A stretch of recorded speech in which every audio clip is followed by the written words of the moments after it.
Hello friends, இப்போ நம்ம வீட்டில் இருக்கிற பொருளை வச்சுட்டு ஹேர் ஆயில் எப்படி ப்ரிப்பேர் பண்ணுறதுன்னு பார்க்கலாம் வாங்க. ₹1 கூடி செலவில்லாமல்.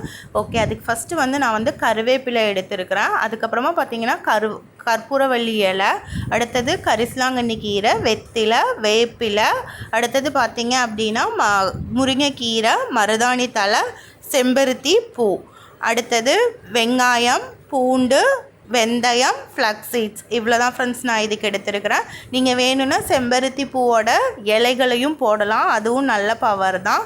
ஓகே, இப்போ இதெல்லாம் வந்து நான் வந்து நேற்று நைட்டே உருகி வச்சுருக்கிறேன். அது வந்து கொஞ்சமாக காஞ்சிருக்குது. ஓகே, இதை வந்து நம்ம வந்து தண்ணி ஊற்றாமல் அரைச்சி எடுத்துக்கலாம். இப்போ இதில் இருக்கிற பொருட்களை எல்லாம் போடுங்க. ஓகே, போட்டுட்டு இதை அரைச்சி எடுத்துக்கோங்க. இப்போ வந்து நம்ம தேங்காய் எண்ணெய் ஆட் பண்ணிக்கலாம். இப்போ தேங்காய் எண்ணெய் ஆட் பண்ணியாச்சு. ஓகே, இப்போ வந்து இது சூடாகட்டும். சூடானதுக்கப்புறமா நம்ம வந்து இந்த அரைச்சி வச்ச பொருட்களையெல்லாம் இதுக்குள்ளே வந்து நம்ம ஆட் பண்ணிக்கலாம். ஓகே, இப்போ வந்து நான் வந்து அதை வந்து கொஞ்சம் கொஞ்சமாக இதுக்குள்ளார போட்டுக்கிறேன். ஓகே, இது வந்து லோ ஃப்ளேமில் வைக்கணும். ஏன்னு கேட்டால் அப்போ தான் நல்லா கெட்டு போகாமல் இருக்கும். ஓகே, இப்போ வந்து கம்மியாக லோ ஃப்ளேமில் வச்சுட்டு இதை வந்து போட்டுருங்க.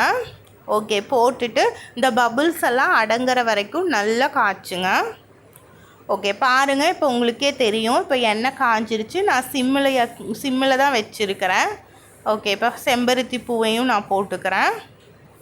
நான் அரைச்சிருக்கேன், இருந்தாலும் மேலே ஒரு 2 அதை போட்டிருக்கிறேன். ஓகே, இப்போ வந்து நல்லா கலக்குங்க. ஓகே, இப்போ பார்த்தீங்கன்னா அதோட மனம் வந்து நல்ல ஃப்ளேவரெல்லாம் சூப்பராக மனம் வருது. இந்த ஹேர் ஆயிலை நீங்கள் வந்து தேய்க்கும்போது நம்ம கடையிலேருந்து வாங்குகிற ஹேர் ஆயில் எல்லாம் மனம் வரும். ஸோ அப்போ வந்து நம்மளுக்கு வந்து தலைவலி வரும். இப்போ நம்ம நேச்சுரலாக ப்ரிப்பேர் பண்ணும்போது நல்லாயிருக்கும். ஓகே ஓகே, பாருங்கள், இப்போ உங்களுக்கே தெரியும் இப்போ டிஃப்ரெண்ட்டு. இந்த இதில் வந்து நம்ம என்ன பண்ணுறோம் அப்படின்னா பாருங்கள், இந்த ஸ்டேஜில் ஓகே இப்போ பபுள்ஸ் எல்லாம் அடங்கிடுச்சு. ஸோ இப்போ வந்து நம்ம வந்து ஆஃப் பண்ணிக்கலாம். ஆஃப் பண்ணிவிட்டு ஒரு 5 hours வந்து நம்ம வந்து இதை ஆற வச்சிடலாம். ஆற வச்சு ஒரு பாட்டிலில் வந்து நம்ம ஸ்டோர் பண்ணி வச்சுக்கலாம். ஓகே, இப்போ வந்து நீங்கள் வந்து இதை வந்து எப்படி வேணாலும் யூஸ் பண்ணிக்கலாம். ஓகே, நீங்களும் ட்ரை பண்ணி பாருங்கள்.